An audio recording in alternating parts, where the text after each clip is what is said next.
Welcome to the Fantasy Throwdown Podcast, bringing you the latest updates from the world of sports, gambling, and pop culture. Because you can't have a show without hot takes or a Tiger King meme these days. Know what I'm saying?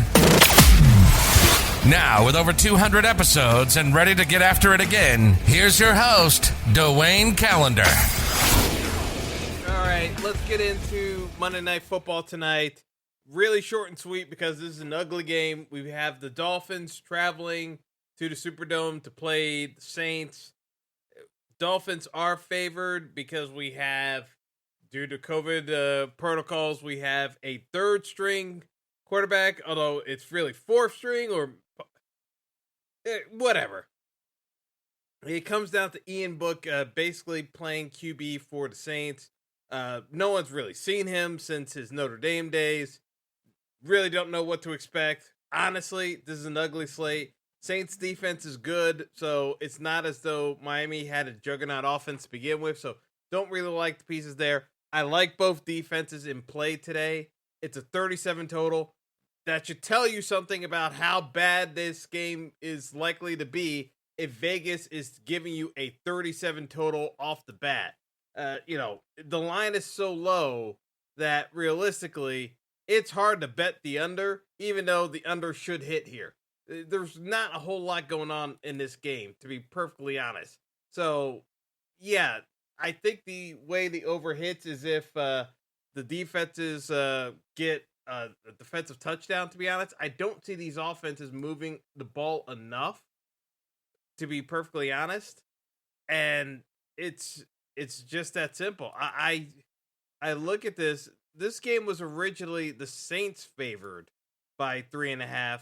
And then when all the news started breaking down and no Taysom and everything else, it shifted to Miami heavily with good reason. Both these teams are 7-7 and they need this game for playoff hopes to keep them alive. Miami, if they win out their last 3 games, they can make the playoffs. But, truth be told, this is a tough sell. This is a really tough sell. Just being perfectly honest here, it's a tough sell. So I'm gonna have to be err on the side of caution here because I would say from playing this slate, I wouldn't advise it. Just if for the faint of heart, you can be very generic and leave money on the table. Leaving money on the table is not generic. Let me be clear. Yeah, I'm saying you could be generic and play the QBs and Kamara, but honestly, a ton of people are going to do that. You're not going to separate.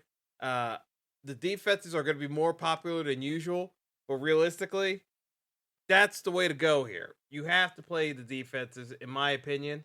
At least one of the defenses. I'm going to have some builds where I'm playing positional players, but realistically, it's just pot-shotting in the dark and, hoping you land on something. But realistically, if you don't like losing money, don't play slates like this because you're just taking shots in the dark. And if I'm building one lineup, I'm playing both defenses in that build, and I'm playing a kicker, possibly in the captain. So Jason Sanders and Brett Maher, they're both in play. I honestly think this is kind of a pick-em matchup. Like the line all the way swing into Miami. It's a little bit harsh because the Saints defense is good. I just don't know what to expect out of Ian Book, and I think everyone else is in the same boat.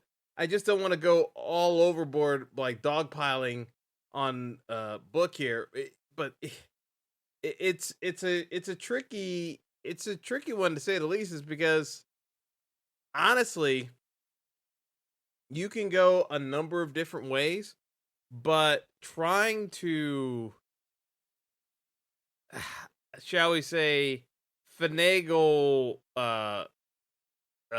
some results here, and by trying to force in plays that don't make sense, I don't think Jalen Waddle gets necessarily deep shots over the top. I think they get the Dolphins can pepper him underneath.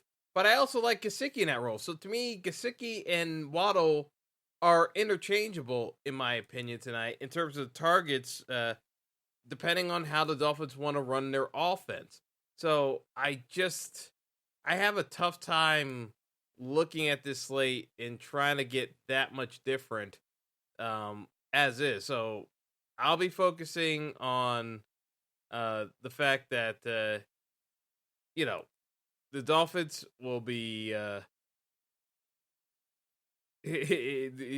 you'll be seeing plenty of underneath dump offs by both sides. It's just that I like Gesicki for the Dolphins, and I like Nick Vannett on the Saints side because it's just the truth of the matter. There's nothing else to really talk about here.